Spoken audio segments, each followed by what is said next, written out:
सो देखते हैं ionic movement under the influence of an electric field. तो देखो, जो कंडक्शन प्रोसेस है इलेक्ट्रोलिटिक सॉल्यूशंस का, उसको समझने के लिए बेसिकली दो अप्रोचेस यूज़ करते हैं हम। Hello everyone, welcome back to my YouTube channel. Today I am going to start a new chapter from electrochemistry, which is ion transport in solutions. And our today's topic is ionic movement under the influence of an electric field. So let's get started. जिसमें से first approach क्या है, visualization of ionic movement due to diffusion and then understanding the perturbation of ionic movement by externally applied electric field. कैसे कैसे conduction process होगा electrolytic solution में, उसको समझने के लिए दो अप्रोचेज़ हैं। पहली है कि अगर हम ये मान लें कि जो आयनिक मूवमेंट है वो डिफ्यूजन के थ्रू हो रही है, और फिर जब इलेक्ट्रिक फील्ड हम अप्लाई करेंगे तो जो भी परचर्बेशन होगी, परचर्बेशन यानी कि कोई भी डिस्टर्बेंस या फिर कोई भी डिस्ट्रैक्शन, जब आयंस मूव कर रहे होंगे तो वहाँ पर क्या क्या असर होगा इलेक्ट्रिक फील्ड अप्लाई करेंगे उसका। तो फर्स्ट अप्रोच तो ये हो गई। सेकेंड अप्रोच क्या होती है कि framing of the drift of only one ion under the externally applied field. देखो, सेकंड हम कैसे मानेंगे कि हम सिर्फ एक आयन की मूवमेंट को स्टडी करेंगे, कि जो एक ही मतलब सपोज एक आयन है हमारे पास, कोई भी पॉजिटिव या फिर नेगेटिव आयन ले लो, तो उसके ऊपर क्या असर हो रहा है एक्सटर्नली अप्लाइड इलेक्ट्रिक फील्ड का, तो ये हम सेकंड अप्रोच में स्टडी करेंगे। तो देखो, फर्स्ट अप्रोच से स्टार्ट करते हैं। यहाँ पर हमने क्या बोला था कि जो आयनिक मूवमेंट होगी वो डिफ्यूजन के थ्रू गवर्न होगी। अब डिफ्यूजन आपको पता है क्या होता है कि movement from high concentration to low concentration. Suppose यहाँ पर हमारा ये हमने कोई भी कंटेनर ले लिया जिसमें सॉल्यूशन है। यहाँ पर पॉजिटिव आयंस की कंसंट्रेशन ज़्यादा है एक साइड, और एक साइड पॉजिटिव आयंस की, इस साइड पॉजिटिव आयंस की कंसंट्रेशन कम है। ये लो कंसंट्रेशन हो गई और ये हाई कंसंट्रेशन हो गई। तो डिफ्यूजन क्या बोलता है कि जो भी आयंस ले लो, यहाँ पर हम क्योंकि आयंस की बात कर रहे हैं तो हम आयंस को लेंगे, तो यानी कि आयंस जब हाई कंसंट्रेशन से लो कंसंट्रेशन की तरफ मूव करें, यानी कि ये आयंस यहाँ पर इस साइड मूव करेंगे, तो उस प्रोसेस को हम बोलेंगे डिफ्यूजन। फिर ये डिफ्यूजन क्यों हो रहा है?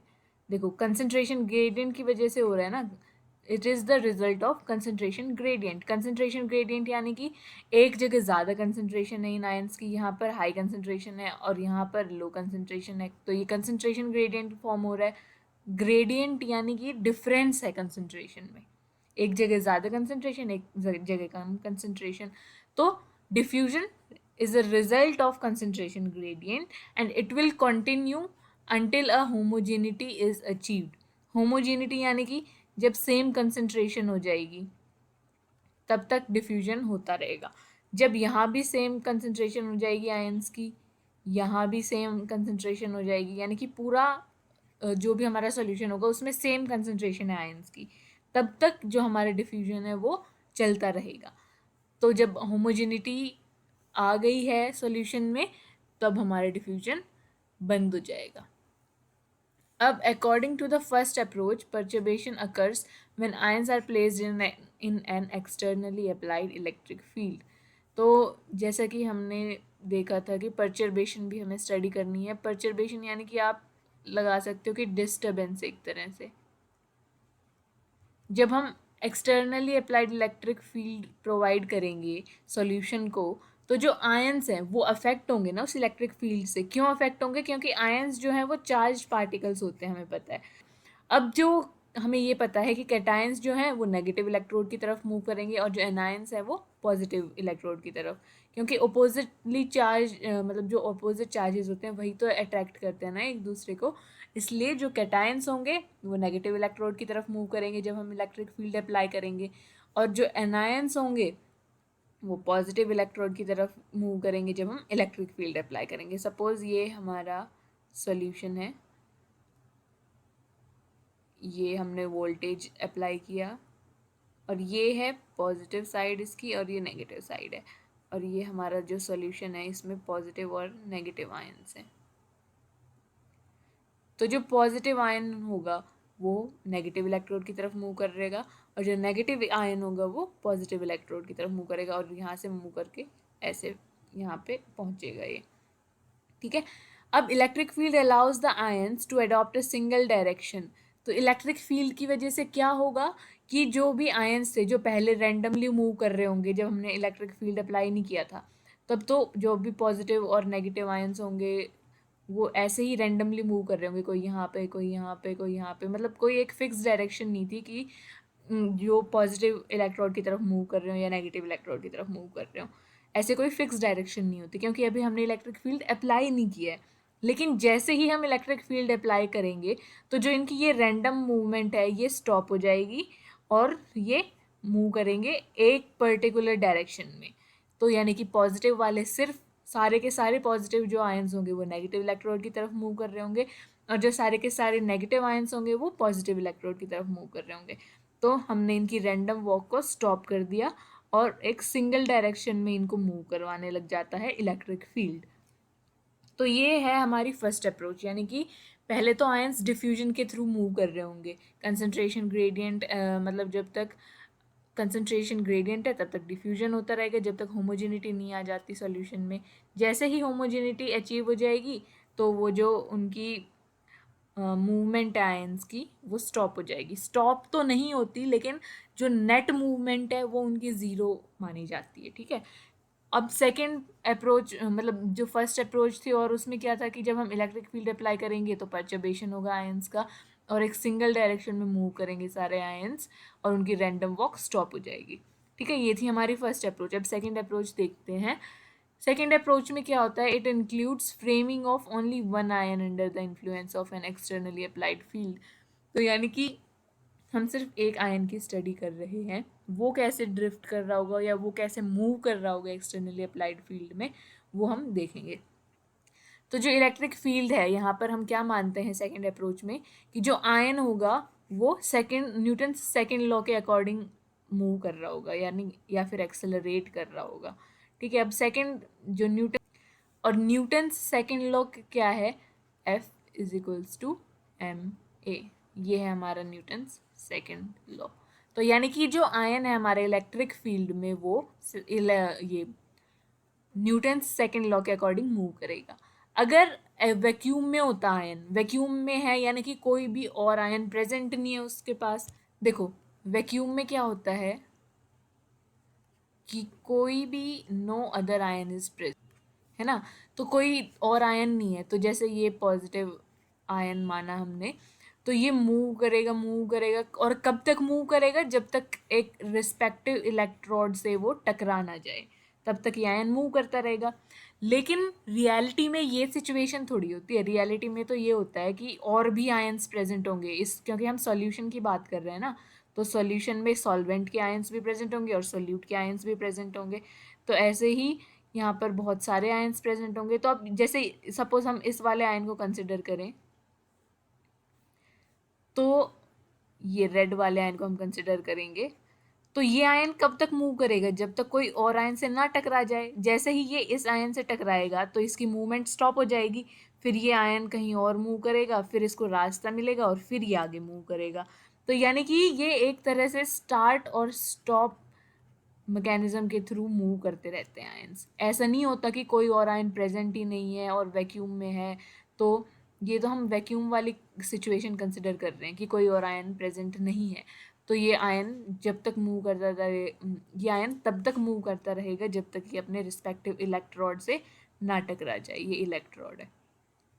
लेकिन जो रियल सिचुएशन है जिसमें हम सॉल्यूशन की बात कर रहे हैं, उसमें तो दूसरे आयंस भी प्रेजेंट होंगे, और जैसे ही जब वो दूसरे आयन से टकराएगा तो वो स्टॉप हो जाएगा उसकी मूवमेंट वहाँ पे, फिर दोबारा से एक्सेलरेट करेगा वो, फिर दोबारा से कोई और आयन आ गया तो वो स्टॉप हो जाएगा। तो यानी कि एक स्टार्ट स्टॉप मूवमेंट करता है वो। देखो यहाँ पर यही लिखा हुआ है कि if the ion is in vacuum it would show an acceleration until it strikes the respective electrode, but this would not happen. ऐसा नहीं होता क्योंकि दूसरे ions are also present in the solution along with the solvent. जैसे ही as the ion as the ion strikes the other ion in the path, it stops and start accelerating again, and this phenomena will result in discontinuity in speed and direction of this moving ion. तो direction भी change हो सकती है इसकी।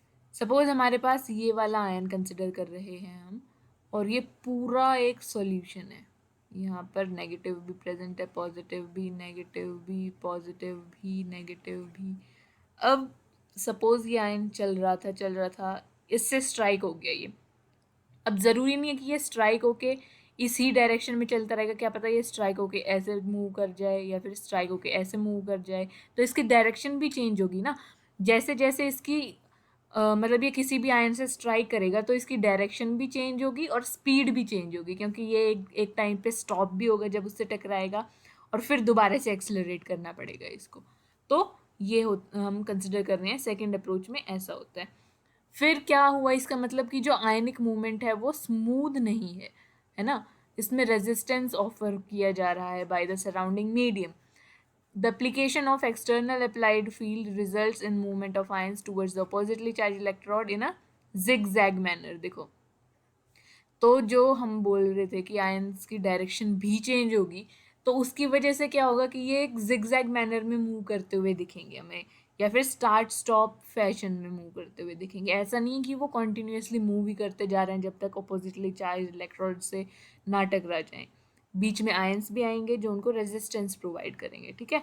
अब ये तो जब हम इलेक्ट्रिक फील्ड प्रोवाइड कर रहे हैं तब की बात हो गई।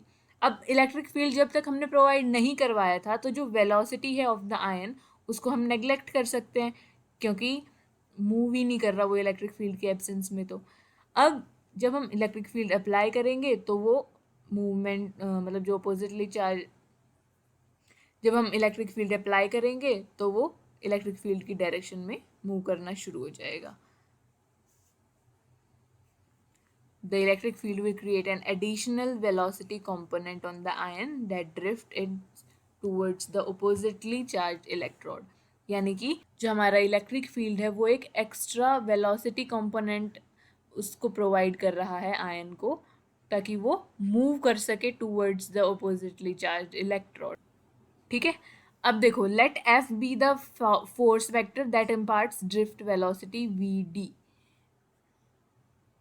तो हमने ये माना है कि एफ है फोर्स वेक्टर, जिसकी वजह से जो आयन है उसको कुछ वेलोसिटी मिल रही है, और उस वेलोसिटी का नाम दिया है हमने drift velocity. Drift velocity drift velocity क्या होती है कि जो भी एवरेज वेलोसिटी है, average velocity due to electric field, तो आयन जिस एवरेज वेलोसिटी के साथ मूव कर रहा है उसको हमने ड्रिफ्ट वेलोसिटी बोला। अब देखो, एक्सेलरेशन का जनरल फॉर्मूला क्या होता है, dv/dt। यही तो बोलते हैं ना हम कि जो भी वेलोसिटी है विद रिस्पेक्ट टू टाइम उसको हम एक्सेलरेशन बोलते हैं। तो ये हो गई हमारी फर्स्ट इक्वेशन। अब न्यूटन सेकेंड लॉ क्या बोलता है, F = ma। ठीक है, यही होता है ना। अब यहाँ से अगर आप एक्सेलरेशन का फॉर्मूला निकालो तो वो ये होगा, तो ये हो गई हमारी सेकेंड इक्वेशन। अब फर्स्ट और सेकंड देखो, दोनों ही एक्सेलरेशन को बता रही है ना, तो हम इन दोनों को इक्वेट करेंगे, यानी कि ये भी एक्सेलरेशन है, ये भी एक्सेलरेशन है, तो हम इन दोनों को इक्वेट करेंगे तो F/m = dv/dt आ गया। अब हमें पता है कि जो दो कॉलिजन्स हो रहे हैं, जैसे एक आयन दूसरे आयन से टकराया और फिर ये फर्दर किसी और आयन से टकराया, या कोई भी दो कॉलिजन्स जो हो रहे हैं उन दोनों का टाइम वेरी कर सकता है। ज़रूरी नहीं है कि एक ही टाइम पे दो कोलिजन्स हो रहे हो, है ना। तो हम यहाँ पर मीन टाइम लेंगे, मीन टाइम, जिसको हम टाउ से रिप्रेजेंट करते हैं। अब इस जो मीन टाइम है इसका क्या मतलब है कि n कोलिजन्स हो रहे हैं t टाइम में, इसका मतलब ये है। तो हम इसको, जब हम इसका फॉर्मूला बनाएंगे तो वो फॉर्मूला क्या बनेगा, t/n। t क्या है कि t टाइम में, इतने टाइम में n कोलिजन्स हो गए, इसको हमने टाउ से रिप्रेजेंट किया है। ये हो गई हमारी फोर्थ इक्वेशन। अब हमें ये पता है कि जो ड्रिफ्ट वेलोसिटी है ये एक एक्सटर्नल फोर्स के द्वारा इम्पार्ट की गई है, तो इसकी जो वैल्यू है वो क्या होगी, product of mean time and acceleration due to force. अब जो एक्सेलरेशन ड्यू टू फोर्स था वो हमने इसकी वैल्यू देखी थी ना फर्स्ट इक्वेशन में, dv/dt था, तो वो ये हो गया, और इसका प्रोडक्ट है किसके साथ, मीन टाइम के साथ, यानी कि टाउ के साथ, तो इनटू टाउ, ये हो गई हमारी ड्रिफ्ट वेलोसिटी। फिफ्थ इक्वेशन हो गई। अब हम dv/dt की वैल्यू लिखेंगे थर्ड इक्वेशन में से। देखो इक्वेशन 3 क्या है, F/m इज टू dv/dt, यानी कि dv/dt की वैल्यू हम यहाँ से लेंगे तो क्या आएगी, F/m। ये वाली वैल्यू हम फिफ्थ इक्वेशन में पुट कर देंगे। तो जब dv/dt को हम F/m से रिप्लेस कर देंगे तो ये इक्वेशन आ जाएगी हमारे पास, टाउ। सिक्स्थ इक्वेशन ये हो गई। अब जो ये रिलेशन है ये क्या, यहाँ से इस वाली इक्वेशन से हमें क्या क्या पता चल रहा है, देखो। एक तो ये कि जो ड्रिफ्ट वेलोसिटी है और जो फोर्स है ये डायरेक्टली प्रोपोर्शनल है, क्योंकि ये ऐसे ही तो है ना, v D is equals to F/m into tau. तो F/m इंटू टाउ ऐसे है। तो अब देखो वी डी और F में डायरेक्टली प्रोपोर्शनल का ही तो रिलेशन है ना, आप इसको ऐसे भी लिख सकते हो, ठीक है। और जो फर्स्ट, एक तो ये चीज़ हमें दिख रही है यहाँ से कि जो ड्रिफ्ट वेलोसिटी है वो फोर्स के डायरेक्टली प्रोपोर्शनल है या फिर इलेक्ट्रिक फील्ड के डायरेक्टली प्रोपोर्शनल है। और दूसरी चीज़ क्या देखने को मिल रही है कि टाउ जो है, जो ये मीन टाइम है ये और ड्रिफ्ट वेलोसिटी, इनमें भी डायरेक्टली प्रोपोर्शनल का रिलेशन है। तो देखो the mean time is related to drift velocity and the jumps between the collisions affect the ionic movement. इसका मतलब क्या हुआ, मीन टाइम ड्रिफ्ट वेलोसिटी से रिलेटेड है, तो इसका मतलब क्या है कि जो जंप्स हैं कोलिजन्स के बीच का जो टाइमिंग है या जो जंप्स हैं वो आयनिक मूवमेंट को अफेक्ट करेंगी। एक तो ये कंक्लूजन हमें यहाँ से मिल रहा है। और एक क्या कंक्लूजन मिला था कि जो ड्रिफ्ट वेलोसिटी है वो डायरेक्टली प्रोपोर्शनल है to the driving force of the applied electric field. ठीक है, ये दो कंक्लूजन हमें इस इक्वेशन से मिले। और देखो जो इक्वेशन 6 है वो और क्या बताती है, unveils a situation where drift velocity no longer holds direct proportionality with applied field. क्या बोल रहे हैं ये, यानी कि एक ऐसी भी सिचुएशन हो सकती है जहाँ पे जो ड्रिफ्ट वेलोसिटी है वो डायरेक्ट प्रोपोर्शनैलिटी वाला रिलेशन ना होल्ड कर सके with the applied electric field. Applied electric field यहाँ पर फोर्स को ही बोल रहे हैं ये, ठीक है। लेकिन ऐसी सिचुएशन कब होगी, क्योंकि देखो कि हमें सबसे पहले ये एज्यूम करना पड़ेगा कि during the collision the velocity component imparted to the ion by applied electric field vanishes completely and the ion starts a full pressure each time. मतलब देखो जैसे दो कोलिजन्स हो रहे हैं, ये दो आयन्स हैं, इन दोनों के बीच में एक कोलिजन हुआ, फिर ये आयन थोड़ी देर के लिए रुकेगा ना, जब इन दोनों के बीच में कोलिजन होगा तो कुछ टाइम के लिए स्टॉप भी होगा ये, फिर दोबारा से स्टार्ट करेगा मूव करना। तो जिस टाइम पे ये एक दूसरे आयन के साथ टकराया उस टाइम पे जो इसका वेलोसिटी कंपोनेंट था वो कंप्लीटली ख़त्म हो जाना चाहिए वहीं पे, ये बोल रहे हैं। अगर ख़त्म नहीं होगा तो क्या होगा कि जब ये दोबारा से मूव करना शुरू करेगा तो और वेलोसिटी ऐड होती जाएगी। सपोज v1 है इसका फर्स्ट वेलोसिटी कंपोनेंट और v2 हो गया इसका सेकंड वेलोसिटी कंपोनेंट। तो ऐसे तो हर कोलिजन के दौरान इसके वेलोसिटी कंपोनेंट्स बढ़ते ही जाएंगे और फिर जो वेलोसिटी हम फाइंड करेंगे इक्वेशन 6 से वो इक्वल नहीं होगी उस वाली वेलोसिटी के जो इस वाले रिलेशन से आएगी। तो हमें, अगर हम ये चाहते हैं कि डायरेक्ट प्रोपोर्शनैलिटी वाला जो रिलेशन है वो अप्लाई हो तो हमें ये मानना पड़ेगा कि जो कोलिजन्स हो रहे हैं जिस टाइम पे, उस टाइम पे जो वेलोसिटी कंपोनेंट है वो कम्प्लीटली वैनिश हो जाएगा और जो आयन है वो दोबारा से ज़ीरो वेलोसिटी के साथ शुरू करेगा अपनी जर्नी को, ठीक है। तभी हम ये बोल सकते हैं कि जो ड्रिफ्ट वेलोसिटी होगी वो डायरेक्टली प्रोपोर्शनल होगी driving force of the applied electric field के, ठीक है। अगर ऐसा नहीं हुआ तो जो लेफ्ट ओवर वेलोसिटी कंपोनेंट होगा वो ऐड अप हो जाएगा हर कोलिजन के बाद और जो रियल वेलोसिटी है वो बहुत ज़्यादा होगी then the calculation given by equation 6, ठीक है। और अगर हम चाहते हैं कि V D is equals to F/m into tau, अगर ये वाला रिलेशन ट्रू हो तो क्या मानना पड़ेगा कि जो उसका वेलोसिटी कंपोनेंट है आफ्टर एवरी कोलिजन वो वैनिश हो रहा है आफ्टर एवरी कोलिजन, और जो हमारी आयन होगा वो दोबारा से फिर न्यू मतलब बिल्कुल ज़ीरो वेलोसिटी के साथ स्टार्ट करेगा अपनी न्यू जर्नी को। सपोज इन दोनों के बीच में कोलिजन हुआ, अब जो इसके पास v1 कंपोनेंट था वो हो गया कम्प्लीटली वैनिश। और जब ये दोबारा से मूव करना शुरू करेगा, अब ये सपोज इस वाली डायरेक्शन में जा रहा है, तो जब ये इस वाली डायरेक्शन में जा रहा है तो v2 कंपोनेंट इसका जो होगा वो दोबारा से ऐसा नहीं होगा कि v1 प्लस v2 होगा, v2 एक नया वेलोसिटी कंपोनेंट होगा, जो पहले वाला v1 था वो ऑलरेडी वैनिश हो चुका होगा, तभी वो दोनों एक दूसरे के डायरेक्टली प्रोपोर्शनल होंगे और इक्वेशन 6 वैलिड होगी। अगर ऐसा नहीं हुआ तो वो वैलिड नहीं होगी इक्वेशन। और हमें ये इसलिए हमें क्या मानना चाहिए कि एक रीजनेबल ड्रिफ्ट वेलोसिटी के लिए जो अप्लाइड फील्ड का मैग्नीट्यूड है वो बहुत ही स्मॉल है। तो ये हमारी सेकंड अप्रोच थी। आई होप आपको ये दोनों अप्रोचेस समझ आई होंगी। Thank you for watching the video. If you have any query, you can comment down in the comment box, and do share this video with your friends, and do like and subscribe to my channel. Thank you for watching.